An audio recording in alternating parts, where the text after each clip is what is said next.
Hi everyone, welcome back to part 2 of the 50 PMP certification exam lessons. I started in the previous video, so if you've not seen that, please be sure to check it out, and the video before that where I talk about how I passed my PMP certification on the first try. So this is the second 25 lessons. I did 25 first, and this is the second part. If you're just seeing this video, I'm Adebisi Adeniji. I hold a master's degree in project management from New York University, and I currently work as a project manager in a marketing consultancy company. If you're new here and you're not subscribed to my YouTube channel, please do so. I quickly share content around my career pivot journey, starting with a master's degree in the United States, and now I'm trying to find my way in corporate America. So if you're hoping to embark on a journey like this, or you know somebody who does, share my channel with them. Thank you. So let's get into it. Lesson number 26. The sprint goal cannot be changed, but during the sprint, the development team can reprioritize the sprint backlog and may ask for support from the product owner. So if you've decided that this is going to be the goal of the sprint, you can't change it while the sprint is ongoing. But you can decide, you know what, this feature, we can't deliver it, but we can deliver this feature. So let's deprioritize this feature and work on this one instead. And you can consult with the product owner. So that is what this means basically. And the question can be around, can the sprint goal be changed during the sprint? The answer is no. You cannot change the sprint goal during the sprint. Lesson number 27. When a new member joins the team goes to the forming stage of the Talkman stages of group development, and a team charter review is necessary. A team charter basically shows the complete agreement on the team's purpose, goals, and how the team will work together.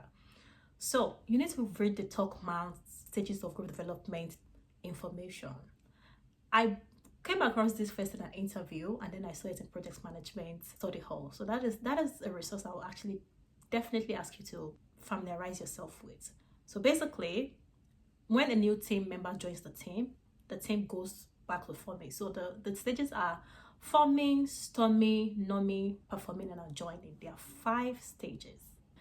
If they're in the norming stage or the performing stage and a new team member joins, they have to go back to the forming stage. That is the beginning. So basically, that's what this point is trying to portray.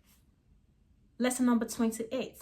Only the product owner has the authority to cancel the sprint. The development team, the stakeholders, they cannot cancel the sprints. Only the product owner has the authority to do that. And sometimes in Scrum, the team realized that, you know what, we will not be able to achieve our goal in the sprint, but we'll still work towards delivering some features. That is something that happens. But outright canceling the sprint, that is left for the product owner to do.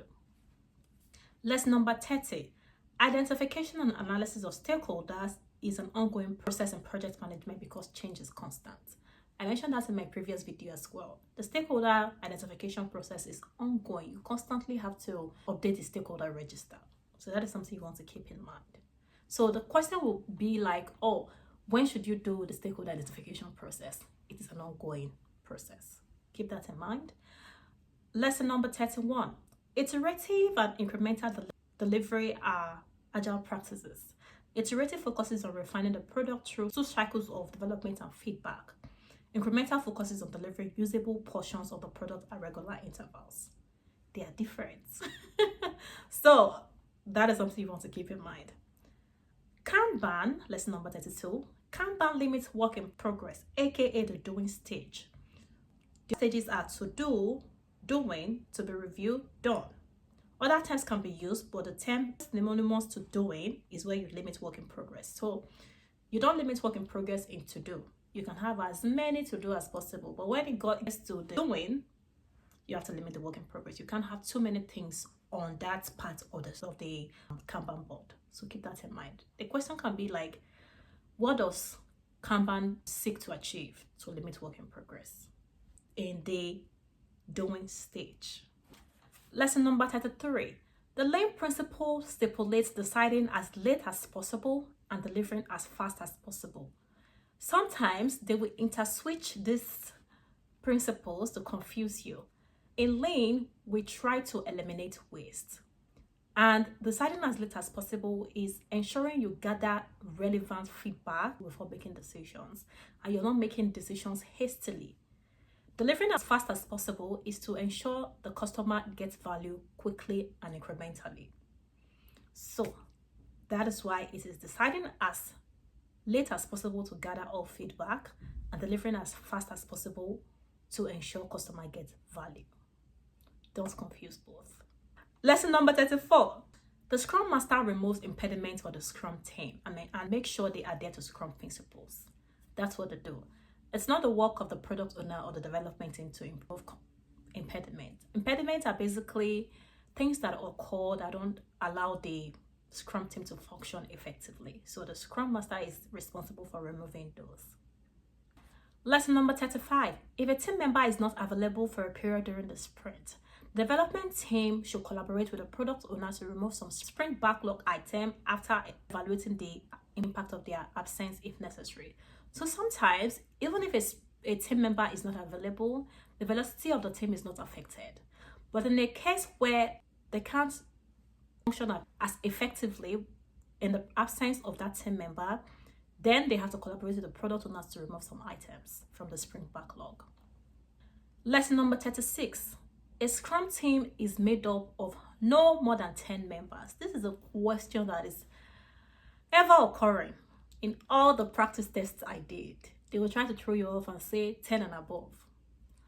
Or basically, not more than 10 in a Scrum team. Lesson number 37. Develop team versus managed team. These are two principles in the team management practice of project management.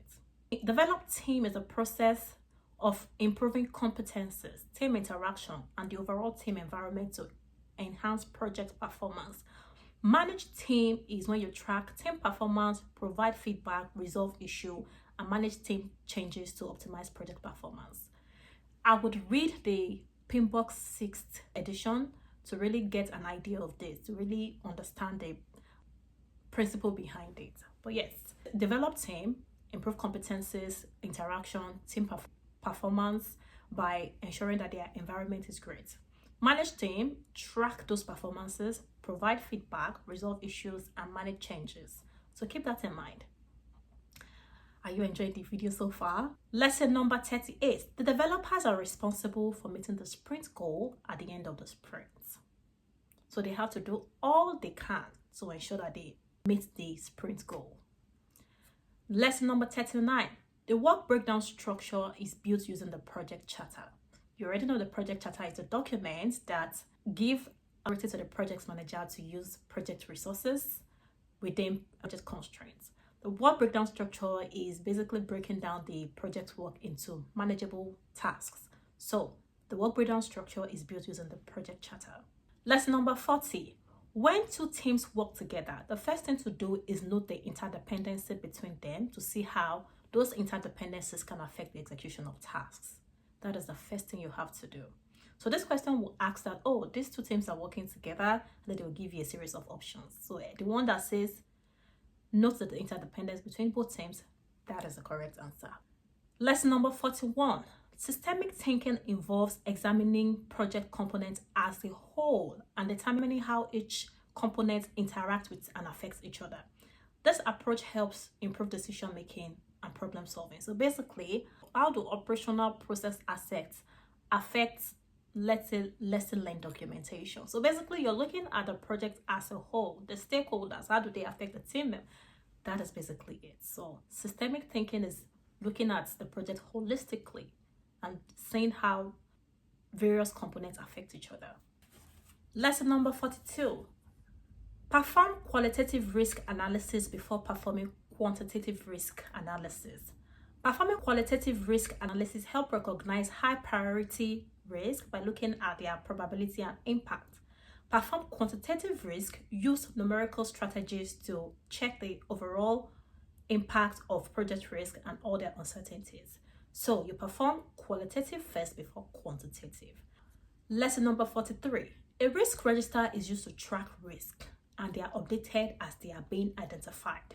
Risk reports are used to communicate the status of risk, mostly to the stakeholders. So that is the difference between those two. Lesson number 44. Issues are actual occurrences that have affected the project. Risk may or may not occur. Like I explained earlier in the first video, like an issue log is to document things that already happened. A risk register is to document emerging uncertainties that may or may not occur. So keep that in mind. That is a question that is also very occurrent. Lesson number 45. Lesson learned documentation. I love lesson learned documentation. In all my interviews, I talk about lesson learned documentation as a way of continuous improvement a lot. Basically, that's what you do with lesson learned documentation. You document information from current project or project phase that can help with the future phase of future projects. It is an important part of the organizational process assets, which are processes, policies, and procedures that guide project management practices in an organization. It can be captured during each project phase or at the end of the project. So lesson learned documentation, it helps to provide reference for future projects, and it helps to continuously improve processes really. So keep that in mind. Very easy question. You don't even need to think too hard. Lesson number 46. Regulations and legal or compliance requirements may require specific documentation to ensure that the project meets certain standards or guidelines in Agile. You know, Agile, it limits documentation, but it doesn't entirely get rid of them. So this is one case that you will need documentation in Agile, where there is regulations, legal or compliance requirements involved. Lesson number 47. Verification help ensures that the project is progressing as planned, that the scope is being met, and that each component meets or conforms to predefined standards before moving forward. User testing, acceptance testing, and feedback. Basically, verification means, did we build it right? So in quality management, they can ask you what is verification, or they can show a case scenario and ask you what happened here. So basically, verification helps ensure that the project is progressing as planned, scope is being met, and that each component meets and conforms to predefined standards before moving forward. User testing, acceptance testing, feedback, did we build it right? That is verification. Validations ensure that the final product or deliverables is truly what the customer or the stakeholder wanted and need, and is capable of meeting their expectation and requirements. So basically, inspection, reviews, audits, it just answers the question, did we build the right thing? So basically, verification is mostly internal, validation is external to the stakeholders, customer, and end users. Please keep that in mind. Lesson number 48. No official change board in Agile. This is in the last video. Agile uses continuous improvement mechanism like the sprint review, the retrospective, the daily scrum to act as a means of controlling change. So that is something you want to keep in mind. Lesson number 49. The daily scrum cannot exceed 15 minutes. In Scrum, that is standard practice. If it exceeds 15 minutes, not good. Lesson number 50. You can review a definition of done you weren't able to achieve during the last sprint in preparation for the next sprint during the sprint retrospective, since a retrospective is a Scrum ceremony where you identify bottleneck. Very straightforward. So basically, they can ask you, what are some of the things you can do during a sprint retrospective? And they'll give you an option of, reviewing a definition of done you weren't able to achieve during the last sprint. That is one of the change control mechanism of Agile. So keep that in mind. That will be the end of this video. I hope you've really enjoyed this. I hope you've learned something. Don't worry, you will crush your PMP certification exam. You just have to study, be prepared, maintain a positive attitude, and you will do great. It was so nice catching up with you. Have a good day.